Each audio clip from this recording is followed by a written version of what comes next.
Monarch Legacy of Monsters has officially premiered on Apple TV Plus with its first 2 episodes, and thus we are back in the Monsterverse.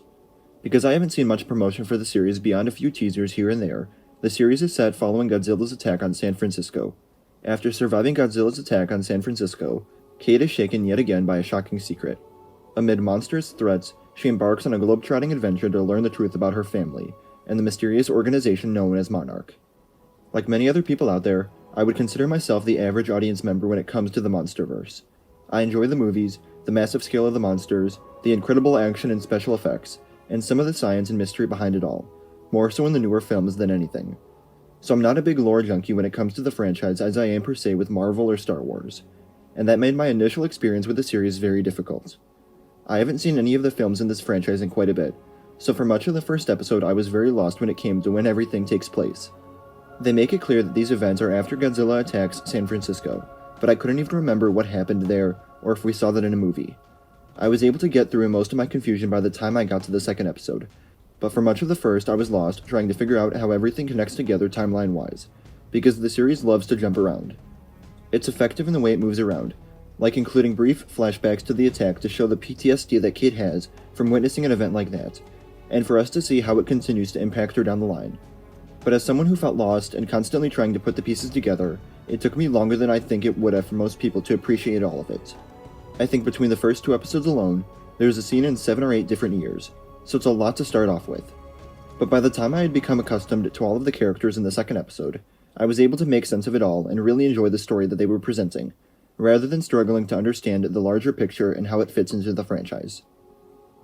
We're only 2 episodes in, but I must say that the characters are a very strong aspect of the show, at least some of them.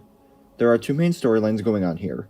One set in the mid-1900s, following a young Lee Shaw, Dr. Kaiko, and Billy Randa, and then there's the present-day story set after the attack on San Francisco, which follows Cate and Kentaro Randa and Kentaro's ex May. Starting with the storyline set in the past, this was always my favorite to jump back to in the episodes. I enjoy the characters a lot more. The first episode actually follows the group finding what they're looking for, and then the second episode jumps back to when their expedition began, so we get to see their character arc already knowing where they end up. For Kaiko and Billy, it's about finding the truth behind these rumors and stories, and Shaw is just there to protect the doctor. But he gets his moment when he becomes a believer and sees evidence firsthand, and it was fun to follow all 3 distinct characters, to the point where I feel like I'm exploring with them. And I love the ways it keeps unraveling the mystery and leading us onto bigger and bigger things. This is set at a time when the Titans haven't become public knowledge yet, so they're searching for evidence that proves their theories in an abandoned part of what I believe to be the Philippines. There's limited action, but the increase in tension is so fast, where it feels like every encounter is a legitimate threat, something that they prove in the first episode with a certain character's demise.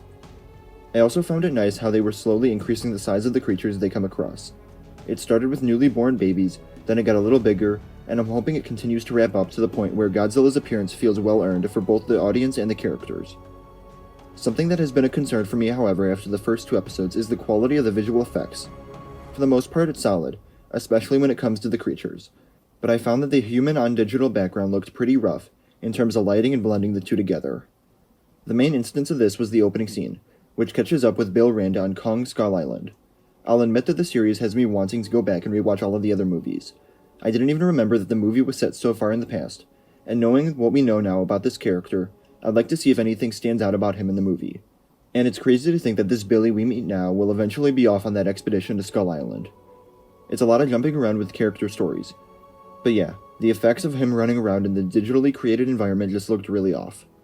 But speaking of Randa, I've really enjoyed the mystery and gradual unveiling of connections with this family and Monarch. We open up on an older Billy Randa on Skull Island, then we meet Billy in the past storyline, who's with his wife Kaiko.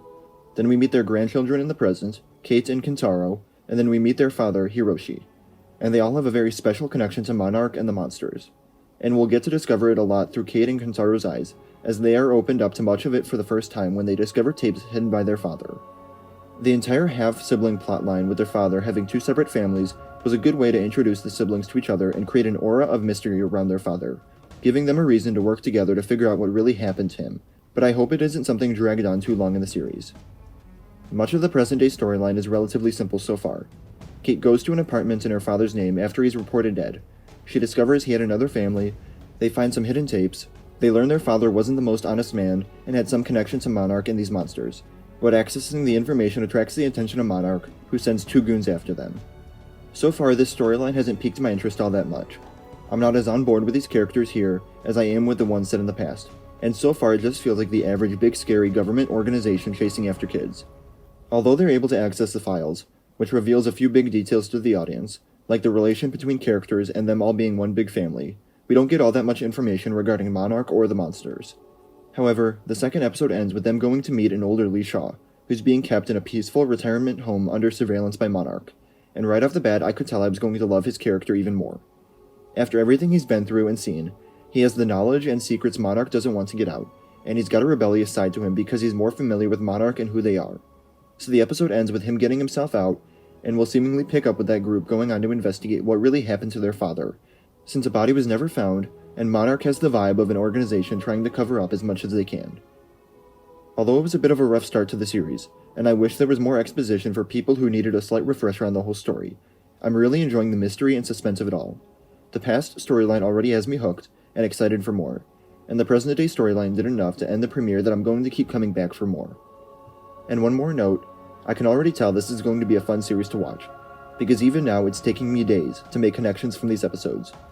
Tim, one of the Monarch goons, has an oh shit reaction to seeing Hiroshi's picture framed in the apartment, and I didn't realize until long after the episode that this was because there's a brief mention in the first episode how Kaiko and Billy founded Monarch.